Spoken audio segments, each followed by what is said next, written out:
네, 오늘 말씀의 제목은 성령의 일하심입니다. 누가복음 4장 14절입니다. 책강 5번째입니다. 성령의 일하심, 성령의 사역, 누가복음 4장 14절입니다. 함께 봉독하도록 하겠습니다. 시작. 예수께서 성령의 능력으로 갈릴리에 돌아가시니 그 소문이 사방에 퍼졌고. 예수께서 성령의 충만함을 입어 요단강에서 돌아오셨고 성령에 이끌려서 광야에서 40일 동안 계셨고 누가복음 4장 14절 15절에서는 예수께서 성령의 능력으로 갈릴리에 돌아가시니 그 소문이 사방에 퍼졌고 친히 그 여러 회당에서 가르치심에 무 사람에게 칭송을 받으시더라. 예수님께서 성령에 이끌리시고 성령의 권능으로 나아가시고 유대인들의 회당으로 가셔서 유대인들과 접촉하시고 무 사람들에게 칭송을 받으시더라 까지가 누가복음 4장 15절까지의 내용입니다. 예수님의 사역을 잘 보셔야 됩니다. 누가복음 4장 31절부터 37절까지입니다. 함께 봉독합니다. 누가복음 4장 31절부터 37절까지 함께 봉독합니다. 시작. 갈릴리의 가버나움 동네에 내려오사 안식일에 가르치심에 그들이 그 가르치심에 놀라니 이는 그 말씀이 권위가 있음이로라. 회당에 더러운 귀신 들린 사람이 있어 크게 소리질러 이르되 아 나사렛 예수여 우리가 당신과 무슨 상관이 있나이까 우리를 멸하러 왔나이까 나는 당신이 누구인 줄 아노니 하나님의 거룩한 자니이다. 예수께서 꾸짖어 이르시되 잠잠하고 그 사람에게서 나오라시니 귀신이 그 사람을 무리 중에 넘어뜨리고 나오되 그 사람은 상하지 아니한지라. 다 놀라 서로 말하여 이르되 이 어떠한 말씀인고 권위와 능력으로 더러운 귀신을 명하며 나가는도다 하더라. 이에 예수의 소문이 그 근처 사방에 퍼지니라. 하며 귀신 들린 자가 그것도 사람들이 많이 모여있는 회당 사람들이 많이 모여있는 그 예배당 안에서 오늘날로 표현하면 교회당에 많은 사람들이 모인 곳에 귀신이 들어왔는데 그 귀신을 쫓아내고 귀신 들린 자가 정상인이 되어서 멀쩡하게 되니까 소문이 퍼졌습니다. 그러면 이런 비슷한 병든 사람들이 많이 모이겠습니까? 이제부터는 아예 안 오겠습니까? 네? 많이 모이겠죠. 성령의 권능으로 이런 병고침의 역사가 일어났습니다. 그러면 소문이 나겠습니까? 소문이 안 나겠습니까? 네. 그런 사람들을 많이 고쳐줬다고 하면 예수님의 이름이 높아지겠습니까? 아예 낮아지겠습니까? 높아지겠죠. 유명해지겠죠. 그래서 오늘날도 성령의 능력을 어떻게 될 거라고 생각하면서 기도하며 구할까요? 자기가 유명해지려고 구합니다. 자기가 유명해지는 그 과정으로 병자도 고치고 안전뱅이도 고치고 귀신 들린 자도 고치고 죽은 자도 살리고 이렇게 되면 결론적으로 뭐가 된다는 거예요? 자기가 유명해진다는 거예요. 응? 종교 장사로 돈도 벌고 또 많은 사람들로부터 칭송도 받는다는 거예요. 그러면 과연 예수님은 어떻게 하셨는지 한번 살펴보겠습니다. 누가복음 4장 38절입니다. 이제 예수님이 회당에서 회당 바깥으로 나갑니다. 나가서 시몬 베드로 집으로 가시는데 베드로의 장모가 중한 열병에 걸렸습니다. 그래서 우리는 단순한 열병에 걸린 줄 알았는데 뭐 같습니까? 코로나19의 변이인 오미크론 증상. 그러니까 발열과 함께 콧물, 두통, 기운 없음, 재치기, 인후통이 심해져서 위중증 환자로 분류가 된 것 같습니다. 그래서 누가복음 4장 39절을 보시면 이 오미크론의 감염을 무릅쓰고 예수께서 가까이 가서 열병을 꾸짖으신데 병이 떠나고 여자가 곧 일어나 그들에게 수정드니라. 아멘. 열병인데 뭐라고 표현합니까? 꾸짖었다 라고 말하는 것을 보니까 이 열병이라고 하는 말 속에는 어떤 인격이라고 하는 것을 우리가 알 수가 있습니다. 그 인격에게 꾸짖었다 라고 하는 것을 보니까 그 열병의 근원은 귀신이었음을 짐작할 수가 있습니다. 그렇게 병을 고치시니까 해질 무렵에 40절입니다.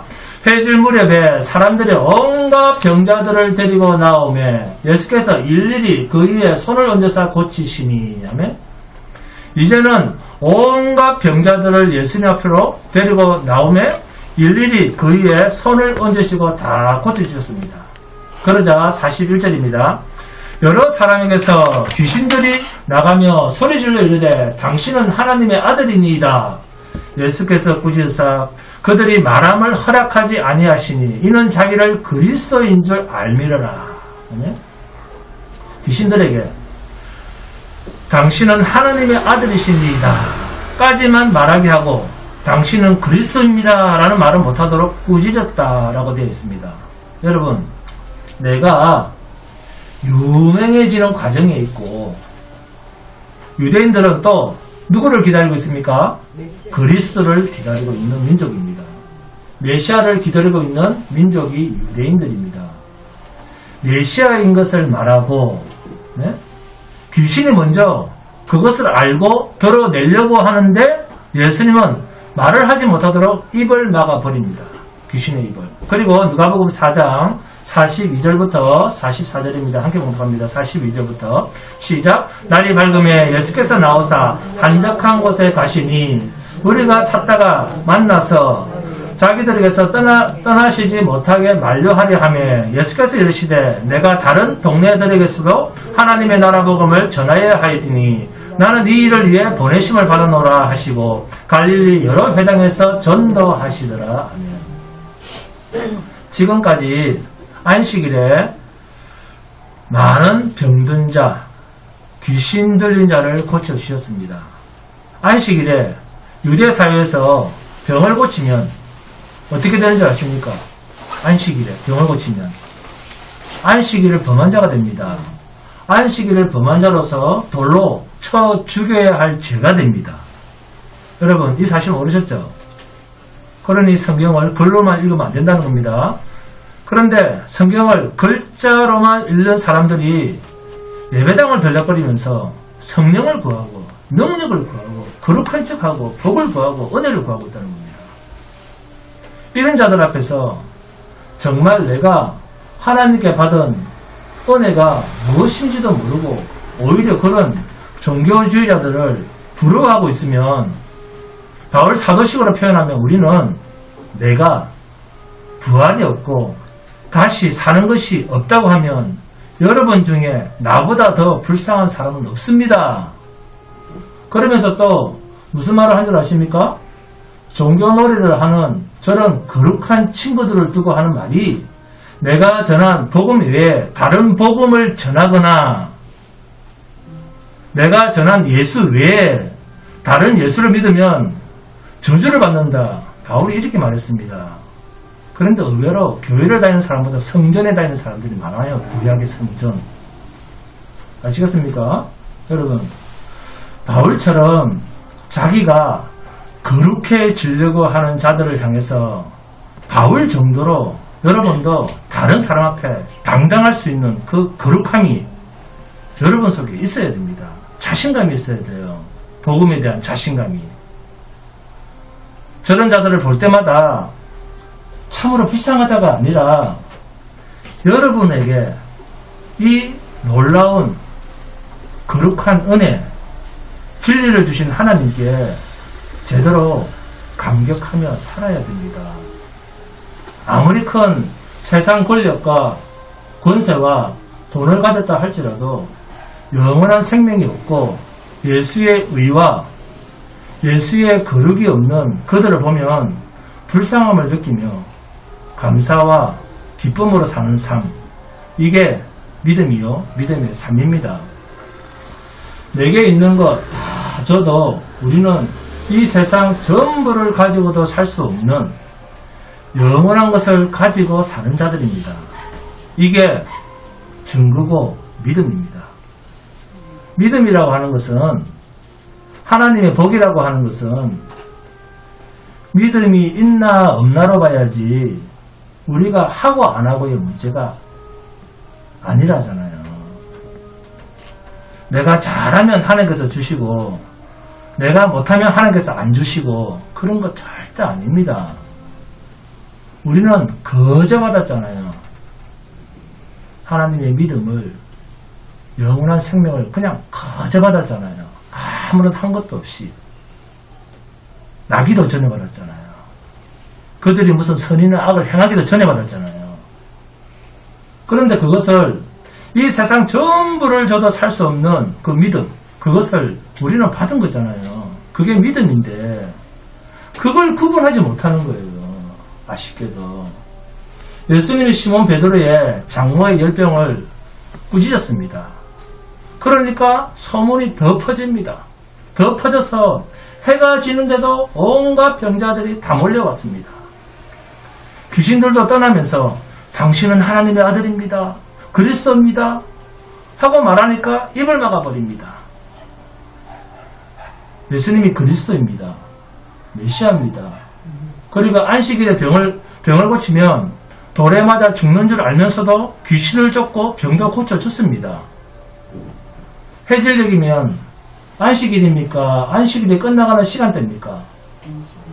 안식일이 지나가고 있지 않습니까? 그러면 마음 놓고 병든 자를 고쳐줘도 되지 않습니까? 이제 안식일이 끝나가니까.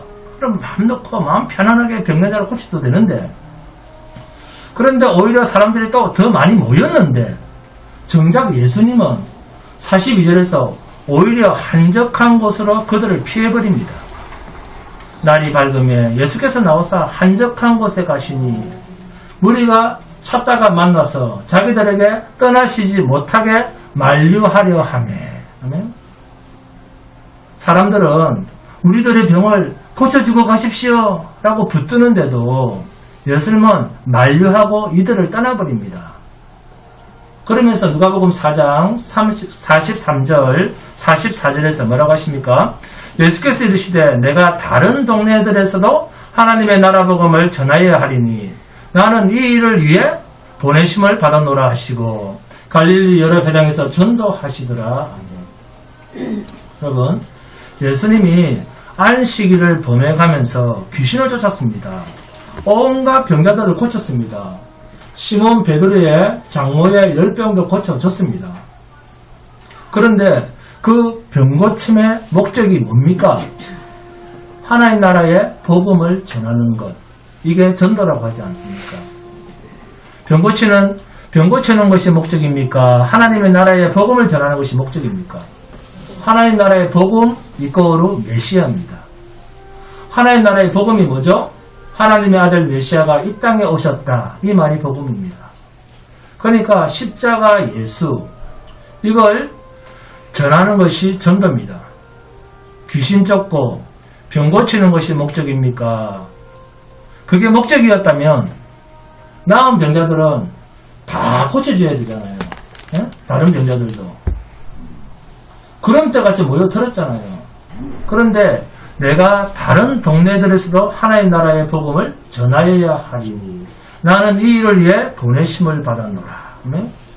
목적이 뭐라는 말입니까?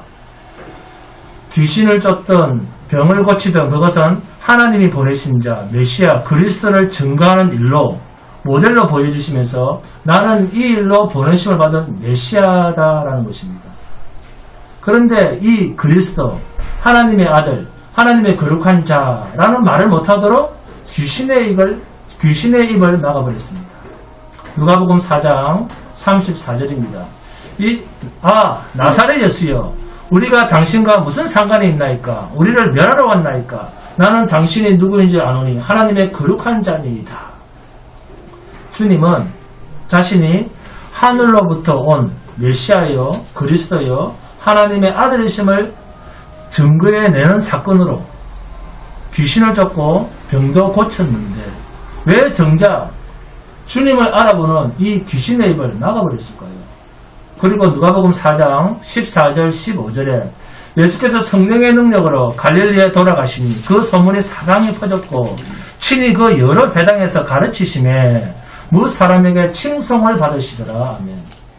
성령의 권능으로 성령에 이끌려 광야에서 40일 동안 시험을 받으시고 성령의 충만함으로 이랬는데 누가복음 4장이 끝나는 44절에 와서는 갈릴리 여러 회당에서 전도하시더라라고 끝을 맺고 있습니다.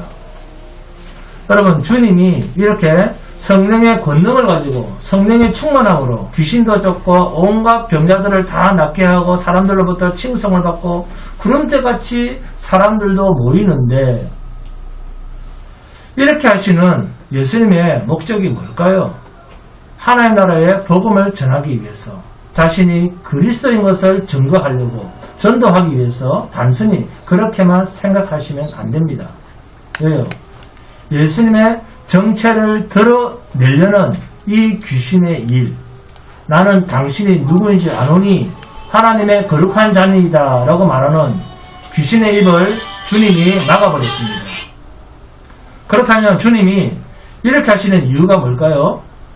왜 귀신의 입을 막아버렸을까요?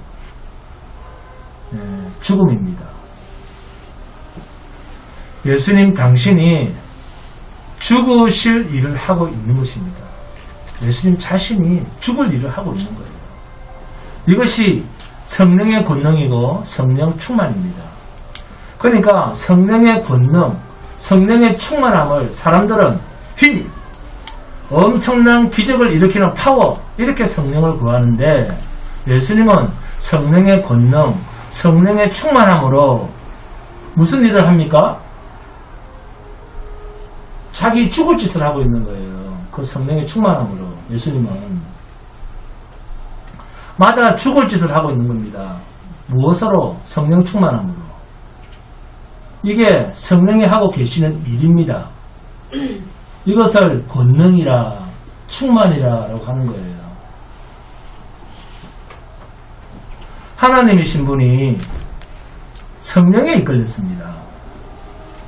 하나님이신 분이 성령에 이끌려서 그 성령의 권능으로 하고 있는 일이 자칭 하나님의 백성이라고 하는 그 사람들 앞에서, 그 유대인들 앞에서 무슨 짓을 하고 있어요?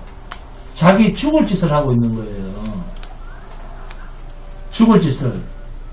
이것이 성령이 하시는 사역입니다. 그러니 여러분, 정말 우리가 성령의 일하심을 바로 알고 제발 저런 거룩한 종교인들 앞에서 좀 당당합시다.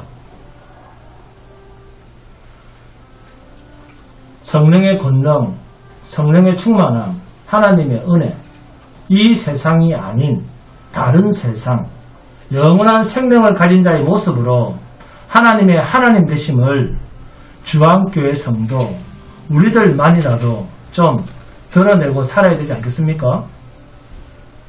아멘 안 나오죠? 지금 절정지을 때 아멘 안 나옵니다. 네, 누가복음 5장 1절 봅니다. 누가복음 5장 1절에서 8절 함께 봉독합니다. 누가복음 5장 1절에서 8절 시작. 우리가 몰려와서 하나님의 말씀을 들을새 예수는 게네사렛 호숫가에 배 두 척이 있는 것을 보시니 어부들은 배에서 나와서 그물을 씻는지라.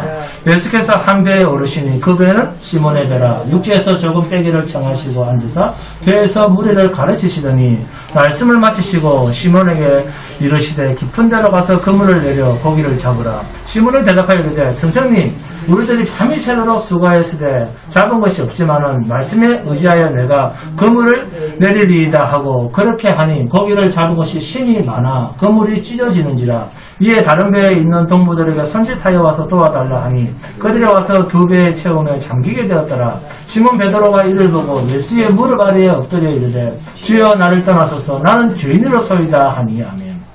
주여 나를 떠나소서 나는 죄인으로소이다. 자, 배가 가라앉을 정도로 고기가 가득한데 꿈도 아니고 현실인데 그럼에도 이것이 영적으로는 베드로에게 무엇이었단 말입니까?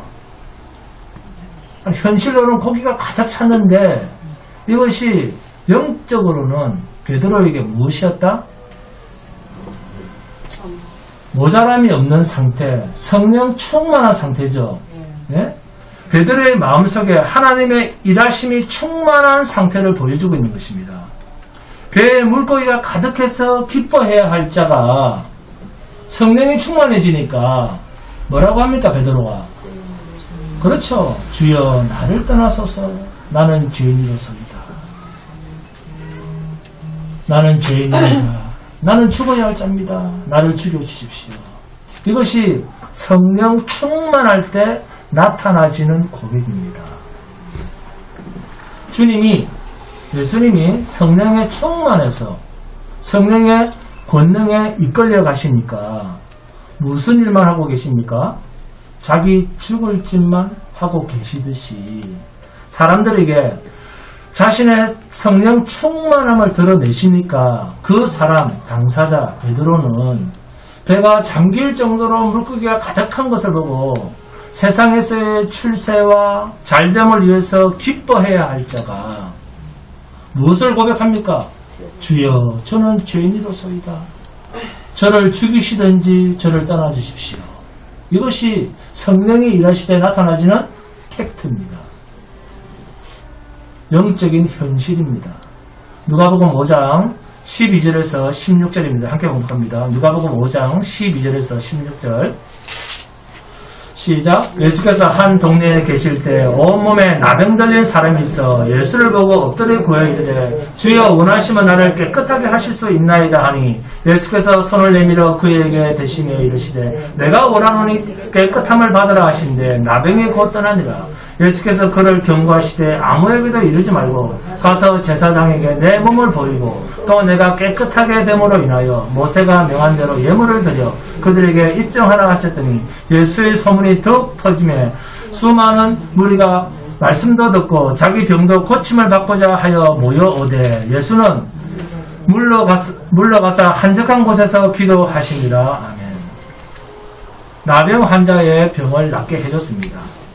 그리고 제사장에게로 가서 내가 나은 것을 보여줘라 했습니다. 무슨 뜻으로 제사장에게 예물을 가지고 자신이 나은 것을 보여줘라 했을까요? 자, 히브리서를 함께 공부합니다. 히브리서 봅니다. 히브리서 5장 5절에서 6절입니다. 히브리서 5장 5절에서 6절입니다. 히브리서 5장 5절 6절입니다.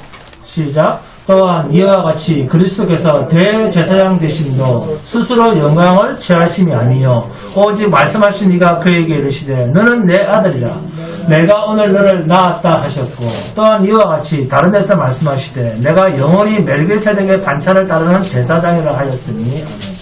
자, 계속해서 히브리서 6장 봅니다. 히브리서 6장 20절에서 7장 3절입니다. 히브리서 6장 20절에서 7장 3절 시작. 자, 그리로 앞서 가신 예수께서 멜기세덱의 반차를 따라 영원히 대제사장이 되어 우리를 위하여 들어가셨느니라. 이 멜기세덱은 살렘 왕이요 지극히 높으신 하나님의 제사장이라. 여러 왕을 쳐서 죽이고 돌아오는 아브라함을 만나 복을 빈 자라. 아브라함이 모든 것의 10분의 1을 그에게 나누어 주니라. 그 이름을 해석하면 먼저는 의의 왕이요 그 다음은 살렘 왕이니 곧 평강의 왕이요 아버지도 없고 어머니도 없고 적보도 없고 시작한 날도 없고 생명의 끝도 없어 하나님의 아들과 닮아서 항상 제사장으로 있느니라. 아멘. 자, 히브리서 8장 봅니다. 히브리서 8장 1절에서 6절입니다. 히브리서 8장 1절에서 6절입니다. 히브리서 8장 1절에서 6절 시작. 지금 우리가 하는 말의 요점은 이러한 대제사장이 우리에게 있다는 것이라. 그는 하늘에서 지극히 크신 이의 보좌 우편에 앉으셨으니 성소와 참 장막에서 섬기는 이시라. 이 장막은 주께서 세우신 것이요 사람이 세운 것이 아니니라. 대제사장마다 예물과 제사드림을 위하여 세운 자니 그러므로 그도 무엇인가 드릴 것이 있어야 할지니라. 예수께서 만일 땅에 계셨더라면 제사장이 되지 아니하셨을 것이니 이는 율법을 따라 예물을 드리는 제사장이 있음이라. 그들이 섬기는 것은 하늘에 있는 것의 모형과 그림자라. 모세가 장막을 지으려 할 때에 지시하심을 얻은 것 같으니 이르시되 상가 모든 것을 산에서 내게 보이던 보는 본을 따라 지어라 하셨느니라. 그러나 이제 그의 더 아름다운 직분을 얻으셨으니 그는 더 좋은 약속으로 세우신 더 좋은 언약의 증거되시니라. 아멘. 자, 히브리서 9장은 뭡니다? 히브리서 9장 11절 12절입니다. 히브리서 9장 11절 12절 시작. 그리스도께서는 장래 좋은 일에 대제사장을 오사 손으로 짓지 아니한 것 곧 이 창조에 속하지 아니한 더 크고 온전한 장막으로 말미암아 염소와 송아지의 피로 하지 아니하고 오직 자기의 피로 영원한 속죄를 이루사 단번에 성소에 들어가셨느니라. 아멘. 자, 계속해서 9장 23절에서 25절입니다. 23절부터 9장 23절부터 25절까지 시작. 그러므로 하늘에 있는 것들의 모형은 이런 것들로서 정결하게 할 필요가 있었으나 하늘에 있는 그것들은 이런 것들보다 더 좋은 제물로 할지니라. 그리스도께서는 참 것의 그림자인 손으로 만든 성소에 들어가지 아니하시고 바로 그 하늘에 들어가사 이제 우리를 위하여 하나님 앞에 나타나시고 대제사장이 해마다 다른 것의 피로서 성소에 들어가는 같이 자주 자기를 드리려고 아니하실지니. 자, 히브리서 9장 28절입니다. 히브리서 9장 28절. 이와 같이 그리스도도 많은 사람의 죄를 담당하시려고 단번에 들으신 바 되셨고 구원에 이르게 하기 위하여 죄와 상관없이 자기를 바라는 자들에게 두 번째 나타나십니다. 아멘. 자, 히브리서 10장 봅니다. 히브리서 10장 12절에서 14절입니다. 히브리서 10장 12절부터 14절 시작. 오직 그리스도는 죄를 위하여 한 영원한 제사를 드리시고 하나님의 우편에 앉아사 그 위에 자기 원수들을 자기 발등상이 되게 하실 때까지 기다리시나니 그가 거룩하게 된 자들을 한 번의 제사로 영원히 온전하게 하셨느니라. 아멘. 자, 예수 그리스도가 대제사장이 되시고 단번에 의로운 제물이 되셔서 더 이상 날마다 하나님 앞에 제사 드릴 이유가 없는 온전한 제물이 되시고 제사장으로서의 직분을 단번에 수행하신 말씀들을 우리는 방금 읽었습니다. 자, 그러면 나병 환자를 예수님이 낫게 하신 후에 제사장한테로 보낸 이유가 뭘까요? 나병이 나왔으면 정결 의식을 거쳐야 언약 백성 안으로 다시 들어올 수가 있습니다. 그러므로 너의 몸을 누구한테 보여줘라? 제사장에게 보여주며 나사렛 예수가 나를 낫게 해줬습니다. 그 나사렛 예수가 대제사장이라는 것입니다. 너희가 지금까지 해온 그 구약의 실체가 왔다 라고 하는 것을 알려주라는 것입니다. 하늘의 대제사장이 왔느니라. 아멘. 그런데 그 실체가 어떤 방법으로? 하늘의 벌, 천형을 받아서 썩어 문드러진 그 인생의 나병을 낫게 한다. 누가 죽었어? 예수가 죽으심으로. 당신이 죽으심으로. 그러니까 성령의 권능, 성령의 충만함은 예수님 자신과 예수님의 거룩함에 초대되는 모든 자들 또한 어디로 인도한다? 죽음으로. 예수와 같이 그리스도 안에 속한 자는 죽음으로. 성령 충만한 성령의 권능, 성령의 이끄심이 성령이 우리에게 오시면 우리는 뭐한다? 죽음의 자리로 간다. 아멘? 여러분, 예수님이 안식일입니다. 예수님이 안식이에요. 예수님이 또 안식일마다 병자들을 다 고치고 있습니다. 안식일을 고치는 게 죽을 짓입니까? 살 짓입니까? 죽을 짓입니다. 위례사였습니다. 돌로 쳐 죽임을 당할 죽을 짓입니다. 또 나사렛, 자기 동네에서 30년 동안 살던 그 동네 사람들이 예수님을 어떻게 하려고 했습니까? 네? 그렇죠. 산 낭떠러지로까지 끌고 가서 밀쳐 떨어뜨려서 죽이려고 했습니다. 왜? 무엇 때문에? 예수님이 권능을 베푼 그 이유 때문에. 어떻게 빈정거립니까? 자, 누가복음 4장 다시 봅니다. 누가복음 4장 23절입니다. 누가복음 4장 23절. 누가복음 4장 23절입니다. 누가복음 4장 23절. 시작. 예수께서 그들에게 이르시되 너희가 반드시 의사야 너 자신을 고치라 하는 속담을 인용하여 내게 말하기를 우리가 들은 바 가버나움에서 행한 일을 내 고향 여기서도 행하라 하리라. 의원아 무슨 말이죠? 예수야 그런 말입니다. 그 동네 사람들이 예수야 우리 동네에도 병자들 많잖아. 딴 동네만 병자가 많은 게 아니고 우리 동네도 병자들 많거든. 엉뚱한 동네에서 병자들 고치지 말고 우리 동네에서 좀 해봐. 이렇게 빈정거리는 겁니다. 이렇게 빈정거리고 있어요. 이에 주님이 뭐라고 대답을 합니까? 누가복음 4장 24절입니다. 또 이르시되 내가 진실로 너희에게 이르노니 선지자가 고향에서는 환영을 받는 자가 없느니라. 옛부터 선지자가 자기 고향에서 환영을 받지 못한 것 너희들 잘 알지 않느냐? 그리고 몇 마디 하시고는 피해버립니다. 왜 피합니까? 예수님 병 고칠 능력이 없어서 피합니까? 이유가 뭐죠?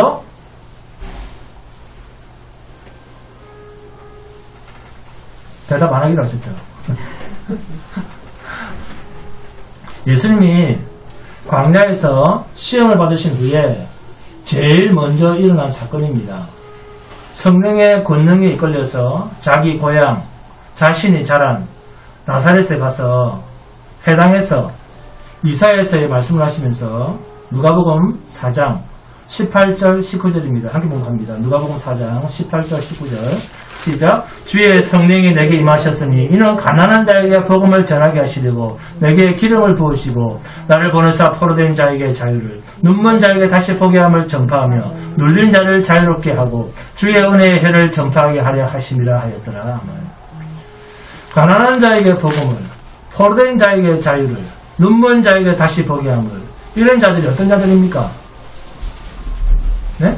눈먼 자, 네? 가난한 자, 포로된 자, 이런 자들이 어떤 자들이죠? 사망에 처한 자들이다. 그죠? 사망에 처한 자들. 그런 뜻입니다.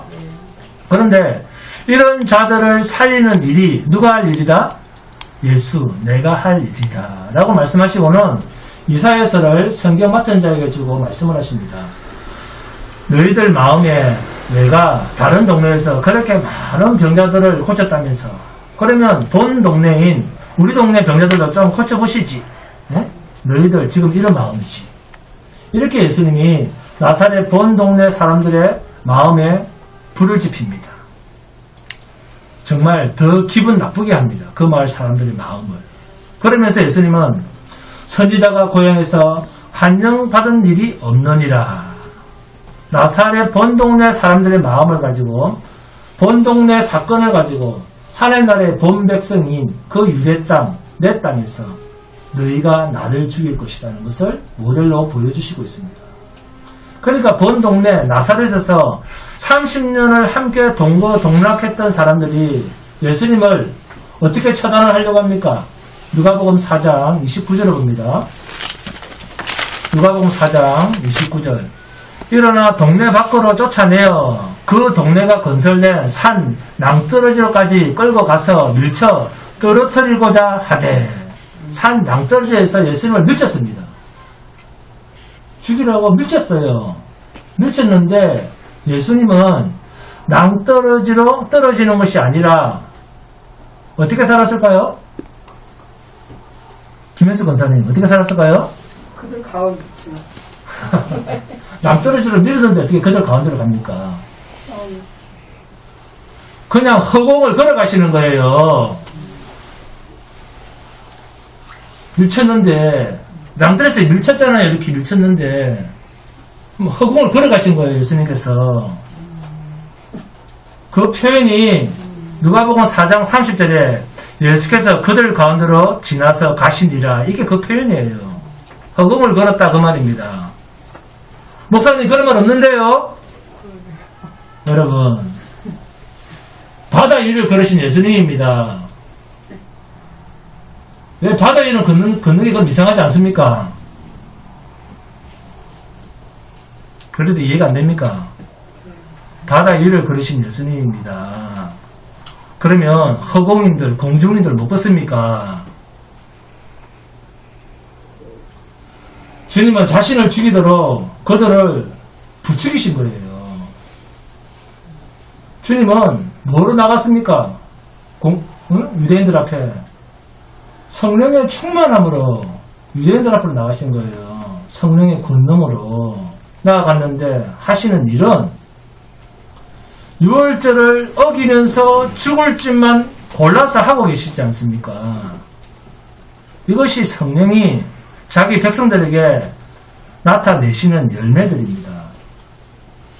이 사실의 주된 열매로 누구를 먼저 보여준다? 예수님입니다. 그래서 예수님의 사역에는 항상 뭐가 붙습니까? 예수님의 사역에는 항상 붙는 게 성령에 이끌려, 성령의 충만함으로, 성령의 이끌리심으로, 성령의 권능으로, 성령의 충만하심으로. 이 말이 예수가 붙잡혔다 하면 그때는 이제 죽을 일밖에는 없다. 이 말을 숨긴 말이 뭡니까? 성령 충만이에요. 이제 예수가 잡히면 죽는 일밖에는 더 이상 보여줄 게 없어. 그 말이 성령의 권능으로 라는 말입니다. 로마서 8장 9절입니다. 만일 너희 속에 하나님의 영이 거하시면 너희가 육신에 있지 아니하고 영이 있나니 누구든지 그리스도의 영이 없으면 그리스도의 사람이 아니니라. 하나님의 영, 성령이 없으면 뭐가 아니라고요?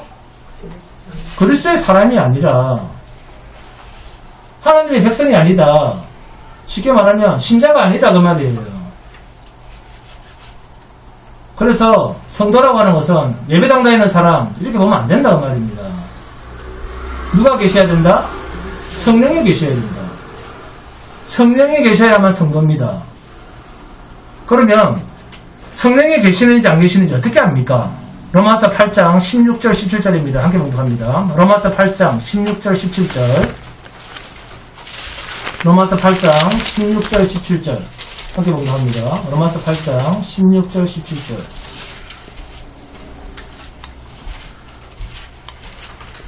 시작. 성령이 친히 우리의 영과 더불어 우리가 하나님의 자녀인 것을 증언하시나니. 성령이 우리를 하나님의 자녀인 것을 증언하신다 그러죠? 그러면 어떻게 증언하시는가? 17절입니다. 자녀이면 또한 상속자 곧 하나님의 상속자요 그리스도와 함께한 상속자니 우리가 그와 함께 영광을 받기 위하여 고난도 함께 받아야 할 것입니다. 아멘. 성령이 우리가 하나님의 자녀인 것을 어떻게 증언하느냐 하면 하나님의 아들 그리스도가 고난을 받은 것처럼 우리도 똑같이 하나님의 아들로서의 상속자이기 때문에 하나님의 나라를 상속받을 자를 누구와 똑같이 고난을 받게 한다? 그리스도와 똑같이 우리를 고난받게 한다. 이유가 뭐죠? 로마서 8장 18절입니다. 함께 봉독합니다. 로마서 8장 18절 시작. 생각하건대 현재의 고난은 장차 우리에게 나타날 영광과 비교할 수 없도다. 아멘. 왜 예수님처럼 우리를 고난에 처하게 합니까? 장차 우리에게 나타내실 영광 때문에. 와, 목사님 그러면 앞으로 어려운 일을 많이 당하겠네요. 천만의 말씀입니다. 로마서 8장 31절부터 34절입니다. 함께 봉독합니다. 로마서 8장 31절부터 34절 시작. 그런즉 이 일에 대하여 우리가 무슨 말하리요? 만일 하나님이 우리를 위하시면 누가 우리를 대적하리요? 자기 아들을 아끼지 아니하시고 우리 모든 사람을 위하여 내주시니가 어찌 그 아들과 함께 모든 것을 우리에게 주시지 아니하겠느냐? 누가 능히 하나님께서 택하신 자들을 고발하리요? 어렵다 하시는 하나님이시니 누가 정죄하리요? 죽으실 뿐 아니라 다시 살아나시는 그리스도 예수니 그는 하나님 우편에 계신 자요 우리를 위하여 간구하시는 자니라. 아멘. 근데 그 정안에 있습니까? 자, 아들을 주시니가 무엇을 더 아끼겠느냐? 그런즉 우리가 무슨 말 하리요? 하나님이 우리를 위하신다면 누가 우리를 대적할 자가 있겠느냐? 자기 아들을 아끼지 아니하시고 내어주시니가 무엇을 더 아낄 게 있겠느냐라면서 아들을 어떻게 했다? 죽으실 뿐 아니라 다시 살아나신 이는 그리스도 예수시니. 이게 뭐라고요? 하나님 우편에 계신 자. 이걸 영광이라고 합니다.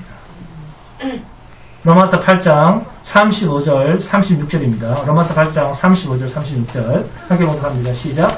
누가 우리를 그리스도의 사랑에서 끊으리요 환난이나 공고나 박해나 기근이나 적신이나 위험이나 칼이라 기록된 바 우리가 정의를 주를 위하여 죽임을 당하게 되며 도살당할 양같이 여김을 받았나이다 한과 같으니라 하는. 고난이라고 하는 말의 뜻이 어려운 일을 당한다 그렇게 막연하게 생각을 하시는데 실제로 읽어보니까 무슨 일을 당한다고요? 고난이라고 하는 것이 종일 주를 위하여 죽임을 당하게 된다. 이 이야기입니다. 성령의 권능, 성령의 충만하심. 주님은 그 성령의 이끌리심으로 충만하심으로 권능으로 당신을 무엇에 내어놓았습니까? 죽음에 내어놓으셨지 않습니까? 안식일날 병자를 고치시고 귀신을 쫓고 나병 환자를 고쳐서 제사장에게 보이라 하고 나 예수 내가 대제사장이다. 나중에 예수님이 누구한테 십자가에 달려서 죽습니까? 그렇습니다. 이 대제사장 가야바가 빌라도에게 이 예수를 재판에서 죽여주세요 죽여주세요 말하기 전 그 마지막 재판을 누가 했습니까? 이스라엘의 대제사장이 재판을 했잖아요. 그 대제사장 앞에 선 예수님은 내가 대제사장이다. 내가 그 나병 환자를 고쳐서 내 앞에 세웠지 않느냐 이놈아. 이게 나중에 예수님이 십자가를 지시는 재판의 이유입니다. 주님은 성령에 이끌려 성령의 충만하심 성령의 권능으로 하시는 일마다 죽임 당하실 일들만 골라서 합니다. 그런데 이것이 하나님의 나라 천국 복음을 전하는 일이었다는 거예요. 그러니까 천국은 이 세상에서 죽임을 당해야만 가는 나라입니다. 주님을 위해서 죽임을 당한 자만 가는 나라가 천국입니다. 그래서 예수 믿고 천국 가자 이런 말을 쉽게 하시면 안 됩니다. 예수처럼 죽임을 당하고 가는 나라입니다. 이것을 전해라는 것입니다. 이것을 전해라는 거예요. 예수 믿으면 잘 삽니다. 이걸 전하라고 하는 게 아니고. 그래서 기독교를 십자가의 도, 십자가의 길이라고 하지 않습니까? 좁은 길이라고 하지 않습니까? 그러니까 사람들이 예수 믿으면 탄탄대로를 걸어갈 수 있는 것처럼 얼마나 엉터리로 예수를 전하고 있습니까? 예수를 믿고 있습니까? 그런데 우리는 이 모든 일을 우리를 사랑하시는 이로 말미암아 넉넉히 이기는 거예요. 진리를 가진 자는.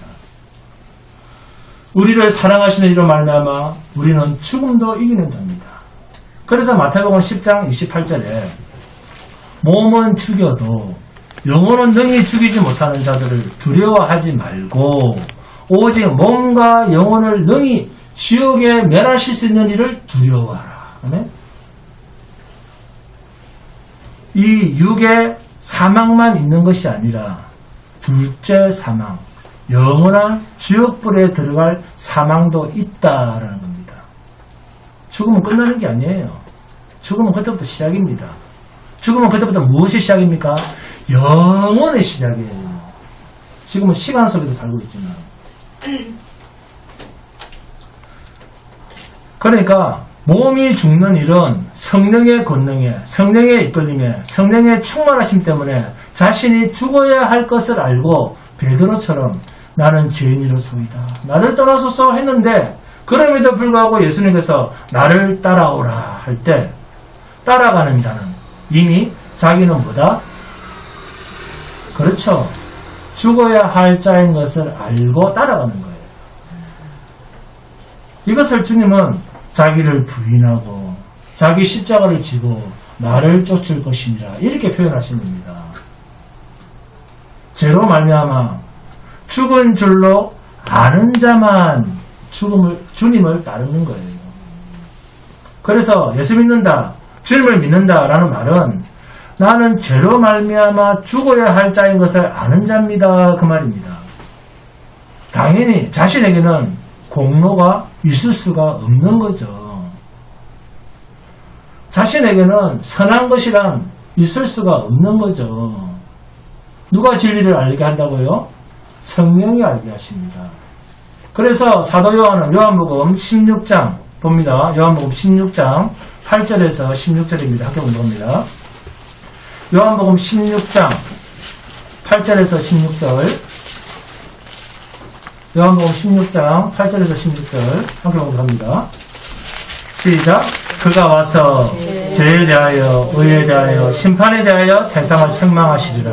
죄에 대하여 하면 그들이 나를 믿지 아니하며 의에 대하여 하면 내가 아버지께로 가니 너희가 다시 나를 보지 못하며 심판에 대하여 하면 이 세상 임금이 심판을 받았습니다. 죄의 기준이 달라졌다 그 말이죠. 성령이 오시면 예수를 안 믿는 것이 저주받을 죄인 것을 알게 됩니다. 그래서 베드로가 주여 나는 죄인으로서이다. 내가 죽어야 할 자인 것을 아는 것은 부끄러운 것이 아니라는 겁니다. 왜요? 왜 내가 죄인인 것이 죽어야 할 자인 것을 아는 게 부끄러움이 안 되죠? 왜요? 나의 태생 자체가 태생이 죄인이기 때문에 태어났을 때 그 태생 자체가 죄인이기 때문에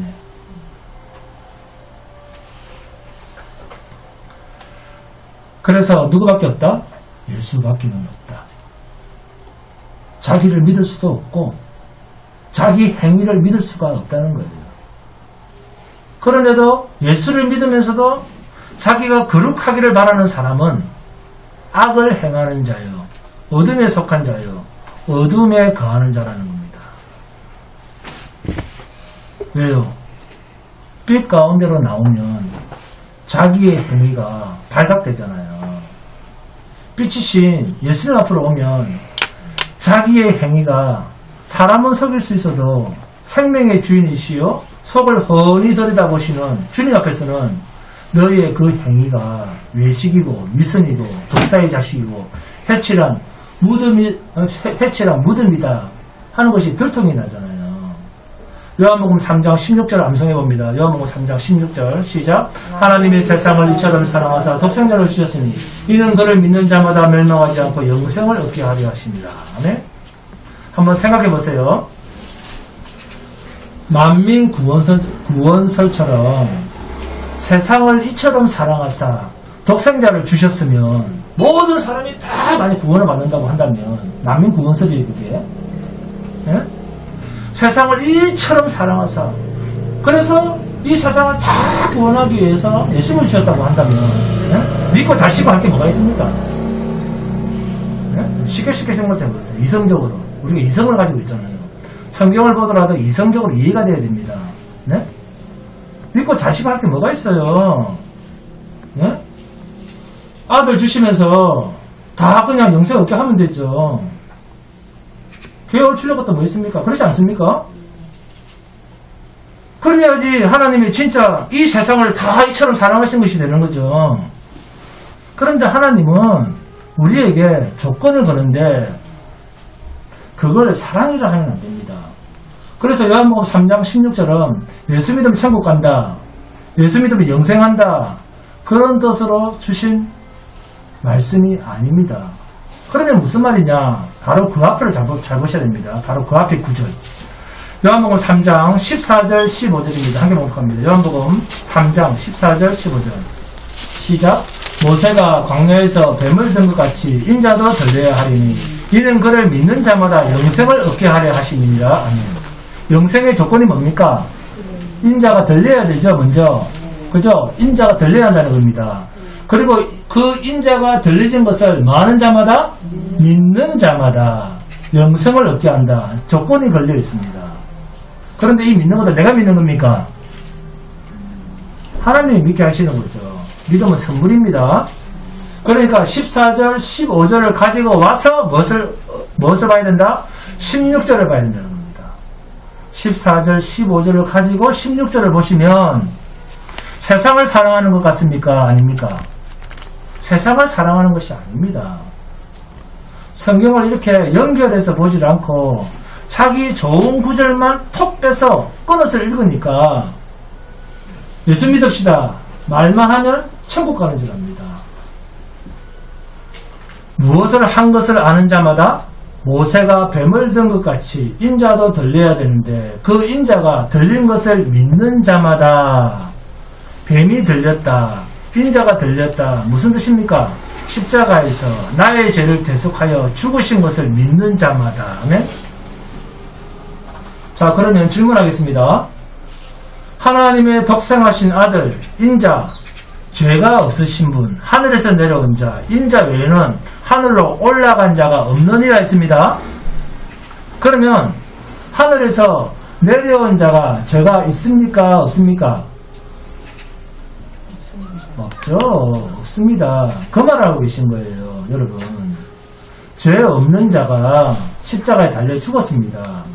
그러면 그걸 믿었다는 말은 어떤 자만 믿는다? 내 죄 때문에 대신 죽으셨다라는 것을 믿는다라고 하는 그 말이 생략된 말입니다. 죄가 뭔지 아십니까? 성경은 죽을 짓을 죄라고 했습니다. 죽음에 이르는 거 그게 죄입니다. 그런데 육으로든 생각으로든 내가 죄를 짓고 있다. 하나님 앞에서 잘못을 하고 있다. 그러면 우선 누가 누구를 죽을 자리에 제일 먼저 갖다 놓은 겁니까? 자기가 자신을 죽을 자리에 늘 갖다 놓은 거잖아요. 자살하려고. 네? 그러면 누가 살인자입니까? 자기 자신 아닙니까? 자기가 죄를 지니까 자기가 죽을 짓을 했다고 하는 얘기예요. 죄를 지었다는 말은 내가 죽을 사형 형편에 나를 갖다 놓습니다. 그 말이잖아요. 죄를 칠 때마다. 자기가 자기를 죽이는 건 아닙니까? 자기가 살인자 아닙니까? 자살자 아닙니까? 자기가. 누구를 죽고 자살했다 이걸 할 게 아니라 내가 죄를 칠 때마다 내가 나를 죽이고 있는 거예요. 네? 자기 자신입니다. 우리는 그만큼 자신을 사랑을 하지 못하는 자라고 말입니다.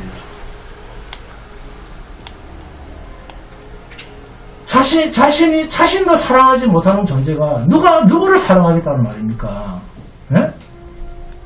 그런 존재가 누구를 사랑하겠다는 말입니까? 사람의 사랑은 그냥 입에서 나오는 말이지 사랑에서 저주로 얼마나 이 세상에 많습니까? 언제나 변하는 사랑이 인간이 말하는 사랑이에요. 그런 우리를 하나님은 어떻게 사랑하시겠다는 말입니까? 영원 불변토록 우리를 사랑하시겠다. 그래서 변하지 않는 진리가 사랑입니다. 이게 하나님의 사랑이에요. 우리를 영원히 살리는 것은 진리입니다. 목사를 보고 존경도 하지 마시고 바라지도 마시고 그냥 진리만 사랑하시 진리만 바라보세요. 응? 이게 하나님이 우리를 사랑하시는 최고의 사랑입니다. 저는 성경이 66권인데 이 66권을 설교를 다 못하고 죽을 것 같아서 늘 하나님께 죄송스러워요. 여러분들 신앙생활하면서 이 66권을 설교를 다 정확하게 진리를 떼지 못하고 죽는 것에 대해서 안타깝지 않습니까? 왜 이런 마음이 저에게만 있는 겁니까? 저는 늘 하나님께 죄송합니다. 전하지 못한다는 것 때문에. 그래서 할 수만 있다면 1시간이고 3시간씩 하고 싶어요. 이 66권을 떼줬으면 싶었어. 그런데 여러분 별 죄책감이 없는 것 같아요. 정말 매달리셔야 됩니다. 열심히 들고 외우시고 또 전하시고 자기 것으로 만들어야 됩니다. 우리를 영원히 살리는 것은 진리입니다. 이게 하나님 우리를 사랑하시는 최고의 사랑입니다. 여러분 우선 우리는 내가 내 자신한테 어떤 자다? 살인자입니다. 미워만 해도 내가 나를 죽이는 살인자예요. 늘 죽을 짓을 하고 있잖아요. 죽을 죄를 짓고 있지 않습니까? 죄는 죽음인데 그 죽을 짓을 남을 사랑하는 게 문제가 아니라 내가 나를 늘 죽이고 있잖아요. 뭐로? 죄로. 그런 자가 도대체 누가 누구를 사랑한다는 말입니까? 이런 당당한 진리가, 이 당당한 진리의 정체성을 여러분도 이제 말할 줄 알아야 됩니다. 남한테 끌려다니지 마시고 늘 위선을 부리고 종교성으로 자기 육신에 최선을 다한다고 애쓰고 있는 그런 종교주의자들을 향해서, 구약의 성전 다니는 사람들을 향해서 여러분은 이제부터는 당당하게 말할 수 있어야 됩니다. 그 독사의 자식들 앞에서 말입니다. 그러면서 여러분은 하나님의 사랑, 그 끝없는 사랑, 죽음의 자리, 가장 낮은 자리에 여러분은 서 있으면 되잖아요. 하나님께 내게 있는 모든 것을 내주고 말입니다. 내가 사랑하는 것이 아니라 성령의 감동이 되어서 하나님의 사랑, 십자가 예수의 사랑, 죄도 없으시면서 당신을 내어주신 그 사랑을 우리의 삶에서 나타내 주는 거예요. 우리의 이러한 계산 없는 사랑을 보면서 내가 바보가 아니고 예수님이 나를 주장하시는 그러한 모습이 우리에게서 나타내 보여져야 됩니다. 무조건적인 사랑, 이게 성도의 정체성입니다. 그래서 그리스도의 영, 성령이 있는 자라야 성도라는 겁니다. 성령이 계시면 우리를 어디로 넣는다? 죽는 자리에 갖다 놓는다. 죽음의 자리에 갖다 놓여질 수밖에 없는 자다. 이 자가 성령이 계신 자요, 성령이 있는 자라야 하나님의 백성이라는 이름으로 불려질 수 있는 자입니다. 이 복, 그리스도 예수의 영, 성령이 충만한 복된 성도가 되시기를 주님의 이름으로 축원드립니다. 헌금 찬송합니다.